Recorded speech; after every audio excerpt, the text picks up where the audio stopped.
மாதம் 3 கோடி ரூபாய்க்கு சக்கரை மட்டும் விற்பனை ஆகுது. பழனி பஞ்சாதாரம் போகிறது இதுதான். மாதம் எவ்வளவு விற்பாங்க அங்கே?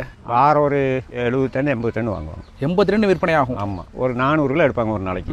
400 கிலோ எடுத்தால் சிறு சேர்த்து வச்சுருந்து நாங்கள் விற்று போடுவோம். அப்பப்போ சேல்ஸ். ஒரு கிலோ நீங்கள் சக்கரை ரேட்டு 60 ரூபாய்க்கு விற்கிறோம். அது கோடிக்கணக்கில் 70 கிலோ ஒரு 40 ரூபா ரேட் போட்டாலுமே 3 கோடி பக்கம் வந்து. மாதம் 3 கோடி ரூபாய்க்கு சக்கரை மட்டும் விற்பனை ஆகுது. ஒரு நாளைக்கு வந்துங்க 400 கிலோ சக்கரை தயாரிக்கிற அளவுக்கு கரும்பு வெட்டுவாங்க. இந்த கரும்பை வெட்டி வந்து வர எடுத்துகிட்டு போகிறாங்க பாருங்க, எடுத்து கொண்டு போய் ஆலமேட்டில் போடுவாங்க.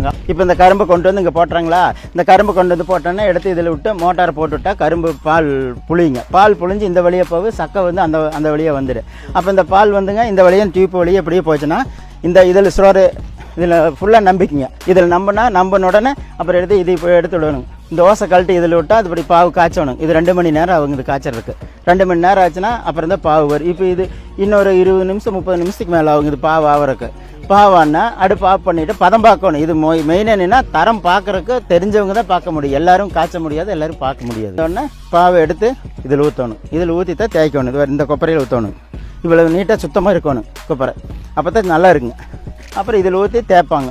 தேய்ச்சி சக்கரை தயாரிச்சு இப்போ பாவு ஆயிருதுங்களா. பாவானோடனே ஆளுத்தை தூக்கி ஊற்றணும். அது அப்போ தான் ஜாக்கிரதையாக ஊற்றணும். அத்தனை கொதிக்கிற பாவு ஏனாதானெல்லாம் தூக்குனா கையில் பட்டுனா அப்போவே கொப்பலாயிரும், புண்ணாயிரும். அதனால் மெதுவாக தூக்கி அது வருது. இது முட்டை கொடுத்து இப்படியே சாய்க்கணும். சாய்ச்சோம்னா பாவு ஆறிக்கு ஆறு நம்ம வேலை செஞ்சுட்டே இருக்கணும். ஃபஸ்ட்டு ஆற்றணும். ஆற்றினா பாவு வந்து உணர்ந்துடும். ஒரு 5 நிமிஷம் உணர்ந்த உடனே மறுபடியும் அதை வந்து அந்த வர அந்த முட்டி இருக்குங்களா அது மட்டும் தேய்ச்சிட்டே வரணும். தேய்ச்சிட்டு ஒரு 4 விஷயம் 5 டைம் தேய்க்கணும். திருப்பி போட்டு இருக்கணும்.